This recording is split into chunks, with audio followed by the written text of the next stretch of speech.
नमस्कार मंडळी, राम राम. तुमच्या सर्वांचं स्वागत आहे आपल्या नवीन एका व्हिडिओमध्ये. तर कसे आहात मंडळी? मस्त ना. तर आज आपण बघतोय इथे कर्दी. तर ही सुकी मच्छी आहे, हिला आम्ही कर्दी असं म्हणतो.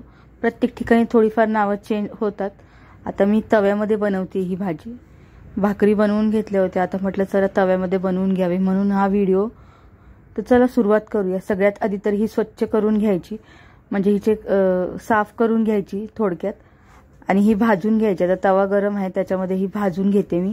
भाजून झालं की आपल्याला याच्यामध्ये पाणी ओतायचं आहे आणि एक दोन मिनिटासाठी ही उकळवून घ्यायची. म्हणजे काय नाही, ही खूप कडक असते. आता सुकवलेली असते म्हणजे ती मच्छी कडक असते. मग आता ही पाणी टाकून थोडंसं उकळलेल्या पाण्यामध्ये ठेवली की ती मऊ पडते थोडक्यात. त्याच्यासाठी आपल्याला उकळवून घ्यायची आहे. त्याच्यासाठी बघा काय घेतलंय. साहित्य सांगते. 2 वांगी चिरून घेतलीत, एक बटाटा घेतलेला आहे, एक कांदा घेतलेला आहे, थोडीशी चिंच आहे, कोथिंबीर आहे, थोडासा लसूण ठेचून घेतलेला आहे, टोमॅटो आहे, आणि इथं बाकीचे जे मसाले लागतात आपले ते आहेत. तर इथं बघू शकता झाडाचा ताजा कढीपत्ता मी काढून घेतलेला आहे. मला खूप भारी वाटतं असं करायला. आता मी धुवून घेते हा, आणि आता बघू शकता आपण फोडणी करूया. तर सुरुवातीला आपल्याला कढई ठेवून घ्यायची आहे. कढईमध्ये तेल टाकून घेतलेलं आहे. तेलामध्ये आपल्याला लसूण जो ठेचून घेतलेला आहे तो टाकून घ्यायचा आहे. चांगला भाजून घ्यायचा आहे. त्याच्यानंतर मग आपण जो कढीपत्ता धुवून घेतला तो सुद्धा इथं टाकायचा. आता पाण्यामध्ये टाकला की तो पटकन अंगावर उडायची शक्यता असते, त्याच्यामुळे थोडंसं मागे होऊन हे करायचं आहे. नंतर कांदा टाकून घेतला, चांगला परतून घ्यायचा आहे कांदा. नंतर ह्याच्यामध्ये आपल्याला टोमॅटो टाकून घ्यायचे. सध्या टोमॅटो महाग झालेले आहेत, पण तरीसुद्धा टोमॅटो शिवाय काही मजा नाही जेवणाला. त्याच्यामुळे काय भाज्यांमध्ये तर टोमॅटो हवाच हवा.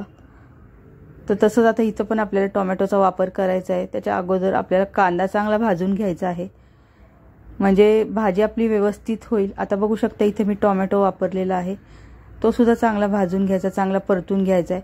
आता टोमॅटो मऊ पडण्यासाठी थोडंसं मीठ टाकायचं, म्हणजे लवकर मऊ होतो. आता जगभरातले मसाले, गरम मसाला टाकलेला आहे, घरचं लाल तिखट टाकलेलं आहे म्हणजे घाटी मसाला, हळद टाकलेली आहे, आणि इथं मी चिकन मसाला जो होता छोटं पॅकेट आणलेलं तेच मी इथं वापरलेलं आहे. तर बघू शकता आता इथं व्यवस्थित असे मसाले आपले भाजलेले आहेत.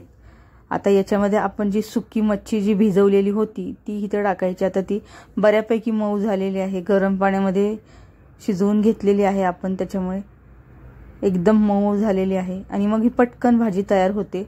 याच्यामध्ये पाण्याचा वापर अजिबात करायचा नाही आपल्याला, सुकीच भाजी बनवायची आहे.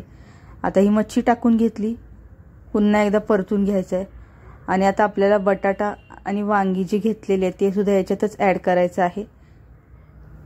आता हे पण चांगलं आपल्याला परतून घ्यायचं आहे, आणि मीठ टाकायचं आहे, महत्त्वाची गोष्ट राहिली. आणि आपण जी चिंच घेतलेली आहे ती सुद्धा इथं मी पाण्यामध्ये भिजत ठेवलेली आहे, ती इथं वापरणार आहे. म्हणजे काय होईल, पाणी पण टाकायची गरज नाही, आणि ते चिंचेचं जे थोडंफार पाणी आहे त्याच्यामध्येच आपली भाजी शिजून येईल.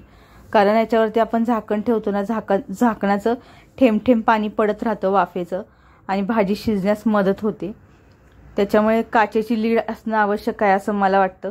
एक तर त्याच्यामध्ये आपल्याला दिसतं पण भाजी शिजली आहे कितपत ते, आणि वाफ पण होते, आणि त्याचं जे थेंब पाणी आहे ते सुद्धा भाजीमध्ये पडत राहतं. त्याच्यामुळे मला ती लीड ही आवडते, आणि मी तिचा वापर रोज होतो. आता बघू शकता मी इथं चिंच टाकून घेतलेली आहे. आता मिक्स करून घ्यायचं आहे आपल्याला, आणि ह्याच्यावरती झाकण ठेवायचं आहे. आणि सगळ्यात महत्त्वाचं, भरपूर अशी कोथिंबीरीचा वापर करायचा, म्हणजे काय होईल, दिसताना पण छान दिसेल. आता बघू शकता वाफ झालेली आहे. तर भाजी आपली ऑलमोस्ट झालेली आहे. बटाटे वांगी सुद्धा शिजलेली आहेत.